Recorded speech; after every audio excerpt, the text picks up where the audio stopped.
Assalamualaikum warahmatullahi wabarakatuh.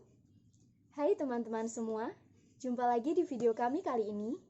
Perkenalkan, kami dari kelompok 6 yang beranggotakan saya, Anida Arayunda Nareswara, dan dua teman saya ada Adila Sepnadewi dan Inaya Nuraini.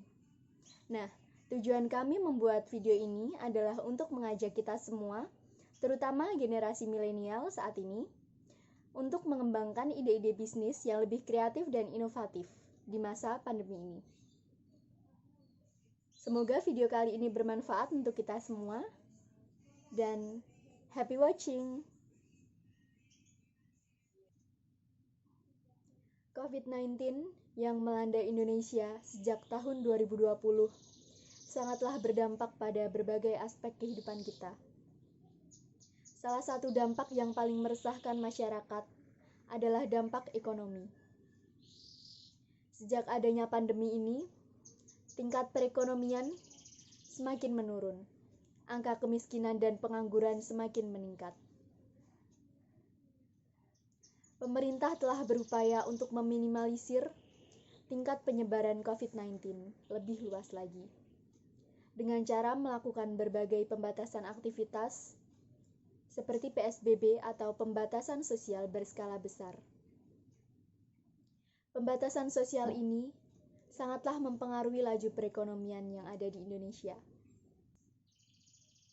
Dengan adanya peristiwa pandemi ini, terjadi beberapa perubahan dalam perekonomian masyarakat. Yang pertama, perubahan harga barang atau bahan pokok yang semakin meningkat, namun tingkat permintaan masyarakat semakin rendah. Kenaikan harga barang biasanya disebabkan karena naiknya upah pekerja, mahalnya biaya bahan baku dan produksi, serta perekonomian negara. Yang kedua, modal yang dikeluarkan untuk memproduksi barang biasanya tidak sesuai dengan permintaan para konsumen. Harga bahan baku cenderung lebih mahal daripada harga barang yang akan dijual.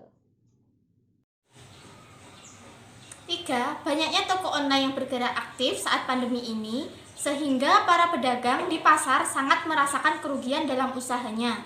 Hal tersebut dikarenakan adanya social distancing atau penerapan protokol kesehatan untuk memutus rantai penyebaran virus COVID-19. 4.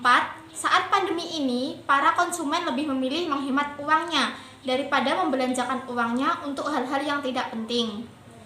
Dari peristiwa tersebut dapat disimpulkan bahwa pandemi COVID-19 membawa dampak buruk bagi perekonomian masyarakat Indonesia.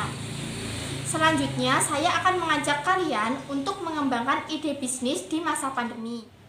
Yang pertama, bisnis kuliner camilan atau makanan ringan. Imbauan untuk tetap berada di rumah di tengah pandemi harus semua orang patuhi.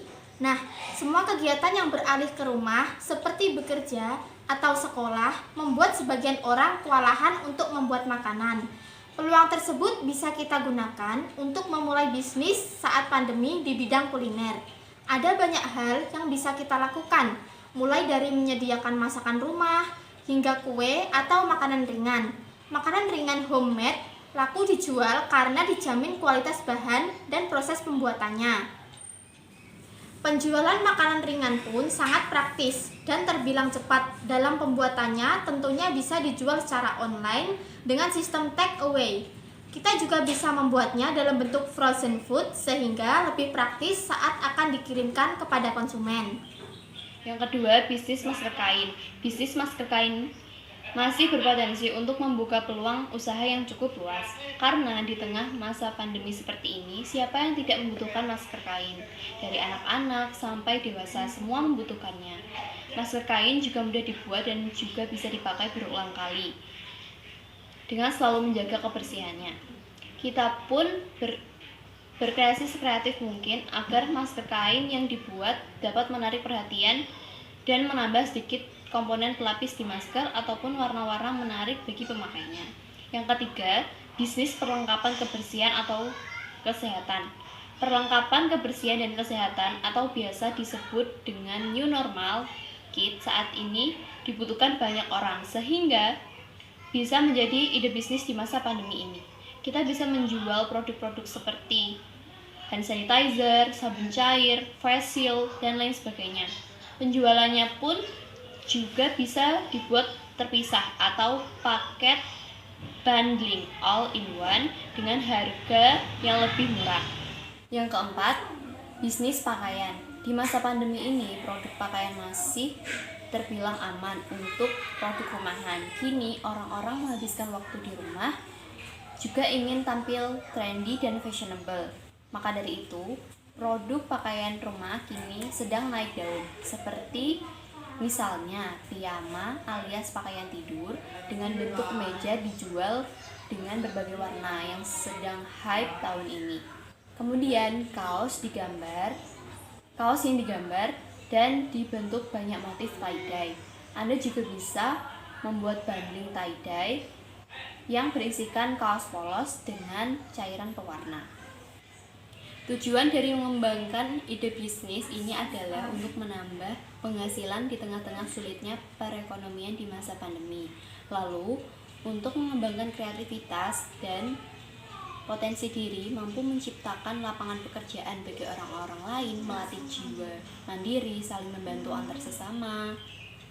Walaupun sekarang dalam keadaan pandemi, kita harus berusaha tetap berjuang, menghadapi segala keadaan, dan menjaga kesehatan dengan mematuhi protokol kesehatan seperti menjaga jarak, mencuci tangan, dan memakai masker. Terima kasih telah menyaksikan video kami. Apabila ada salah kata, kurang lebihnya kami mohon maaf. Wassalamualaikum warahmatullahi wabarakatuh.